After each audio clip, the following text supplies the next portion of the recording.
Master word list, card number 148, sundry, इसका मतलब होता है मुतफर्रग।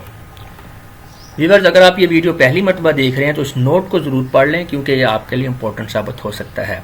नेक्स्ट वर्ड है सरमाइस, इसका मतलब होता है अंदाज़ा लगाना या क्यास आराई करना। स्वर्व, अचानक मुड़ना, झोंक खाना, झुकना, घूमना, यानी कि an abrupt change of direction, यानी यकदम से ही डायरेक्शन को चेंज कर लेना, इसको स्वर्व कहते हैं। सिंथेटिक मसनूई, यानी कि रिजल्टिंग फ्रॉम सिंथेसिस। टैटी, इसका मतलब होता है चीथड़ों वाला, यहाँ पे टाइपिंग मिस्टेक है उर्दू में, ये चीथड़ों लिखा हुआ है, रे के ऊपर, यानी रे नहीं है, रे है के बाद, तो चीथड़ों वाला यानी कि कटा फटा हुआ और मैला कुचैला।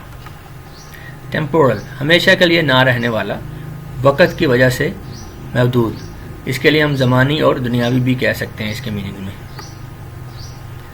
टिम्बर, इसका मतलब होता है किसी मौसीकी वाले आले की पैदा करदा आवाज़ की कैफियत या क्वालिटी। अबोमिनेबल, इसका मतलब होता है हकारत के काबिल। एब्स्ट्रैक्ट, नज़र न आने वाला। अक्लूटर, मसल्ला होना। Thank you.